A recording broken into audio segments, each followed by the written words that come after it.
Hello, everybody. This might be the most important IDP 5 we have done so far. And yes, I'm going to recycle that every week until we are in playoff time. It is week 12, so we are pushing for the playoffs. You are probably either really confident with your team or in the depths of despair right now. Very little are people in the I can kind of win territory.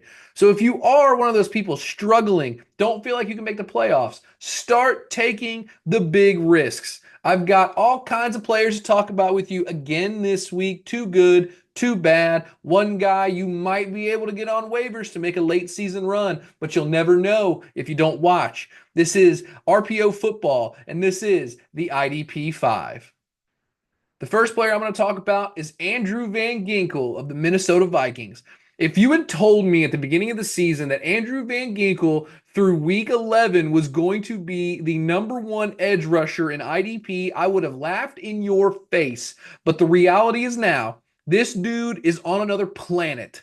He came over to Minnesota this season, and it's like he is a completely different player than he was back in Miami.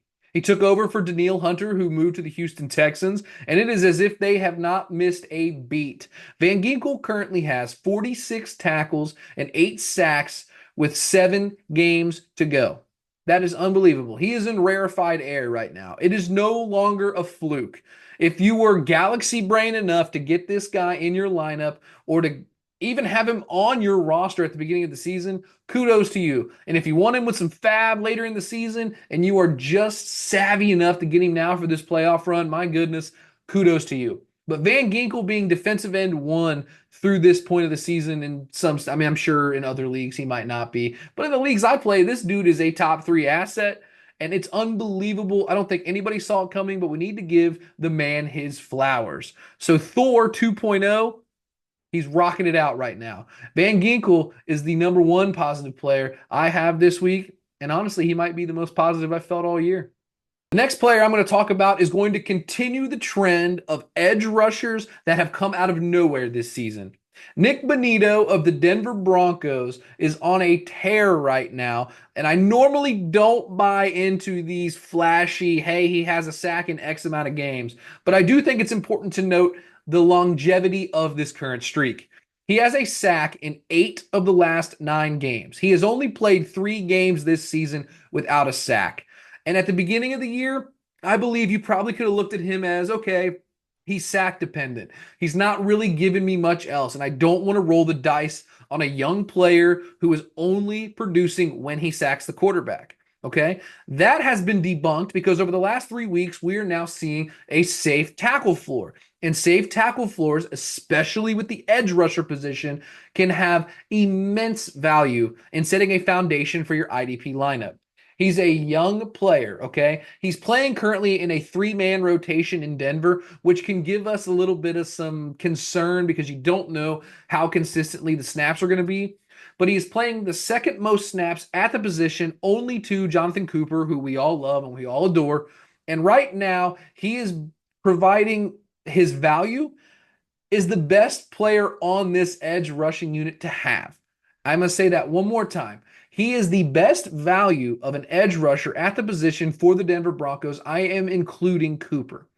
He was likely not rostered at the beginning of the season. He's 25 years old. He's a dynasty buy right now, and he is playing like a young player who is emerging.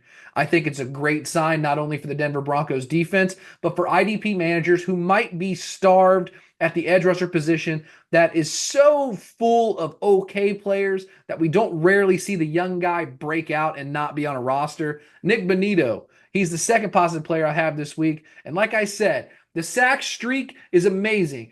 Keep in mind, it's going to end at some point. But if the tackle floors remain, he is still a must-start player for the playoff push. The first player that I'm kind of bummed out about is Boye Mafe of the Seattle Seahawks. I was a front runner. I am a known front runner, okay? So I'm talking a 1 or 2 week take. If I'm right on it, you're going to hear all about it. But I also like to think that when I'm falling on my face, you need to hear it too. And he is a player that all offseason I was pretty hyped about. I was very hyped about the Seattle Seahawks defensive unit, most specifically the defensive edge rushers with him and Derek Hall manning the two sides. But unfortunately, after week 3, Boye Mafe is making me feel like kind of a loser. The first 3 weeks of the year, he was incredible. 13 tackles and 3 sacks. That's what you want from a young ascending edge rusher on your dynasty team. It's amazing to see. You're seeing the foundation be built. Unfortunately, it appears he got hurt and he's never really been able to recover from it because since week 3, he has just 12 tackles and 1 sack. So in more weeks, he has accumulated less tackles and less sacks. A player like that, as much as I do love the potential, as much as the potential has proven to be good when he's fully healthy, you have to react in weeks like this. So I'm keeping him on my bench. I'm not trading him. I think he's a player that will emerge. I think he'll get over this at some point. But until I see any of these stats change and I start to see him move into a more positive direction, I simply can't put him in my lineup. These are the money weeks, and I am not paying for stats like that. The second player who's kind of got my vibes a little bit low is edge rusher Will McDonald of the New York Jets. There is a big problem with the New York Jets. I don't think I have to tell you that. I think it's pretty well known at this point. But one thing that I don't think we talk about enough is how coaches affect players on their side of the ball. We all love to talk about how the Sean McVays, the Kyle Shanahans of the world can impact their offensive players, specific positions, because of how good they are schematically and how they do benefit and amplify most skilled players on the offense. We don't often talk about how defensive coaches can do the same thing for defensive players.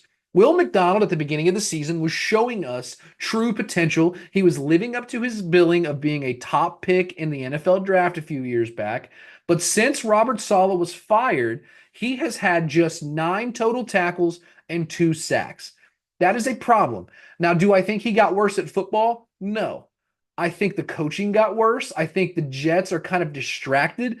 We saw Joe Douglas get fired this week now, too. So I think there's a lot of moving parts. And I don't blame a young player for not necessarily vibing with what's going on all around him.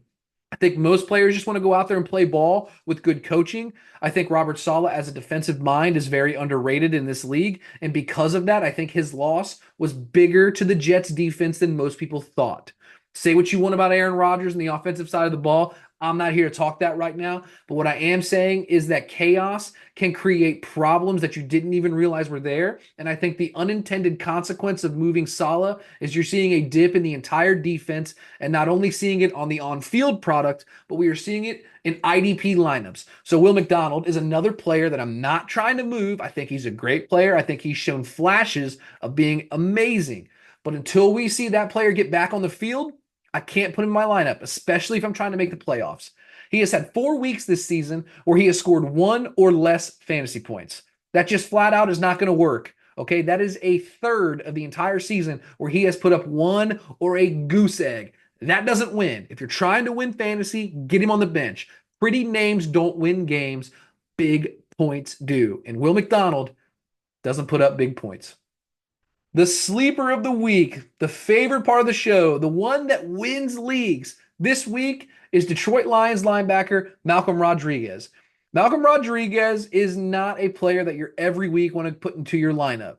But when he gets opportunities to play a high level of snaps, we have seen him acquire stats. Alex Anzalone is on IR. I'm not sure if he's going to be back this season or not. That's for doctors to discuss. What I am here to discuss is the next man up for the Detroit Lions, and that will be Malcolm Rodriguez. Detroit already tipped their hand with what they do in a situation like this season. In week 3, Anzalone did not play, and Malcolm Rodriguez played his highest snap count of the entire year. The only other game that came close to this snap count was last week when Anzalone went down. So I believe outside of Detroit signing somebody as you see this video, which knowing my luck could happen, Rodriguez is going to play a high level of snaps. Because of this, he's going to score more points. He's going to be a short-term option here, but it is something that you need to look at this point in the season. You have to play in weekly windows, even if you're in Dynasty, here and now. These next 4 weeks are crucial. Are you going to get into the playoffs? Are you a contender or are you a pretender? Well, regardless of what you are, if you have a linebacker who is going to be a starter on waivers, he needs to be rostered. Even if you just throw away one of these coulda, woulda, shoulda guys for a guy you're going to see score in the next 2 to 3 weeks. Take it from me. You lose games by not making the tough decision. Make the tough decision, cut a fringe guy, get somebody like Malcolm Rodriguez on your roster, and who knows? You never know if you're going to need a spot start from him in a crucial game, and he has shown us he can and will tackle the ball carrier. That's what you need from a linebacker, especially at this point in the season. Stability wins. Take the risk now for the stable lineup later. That's all I got this week, guys.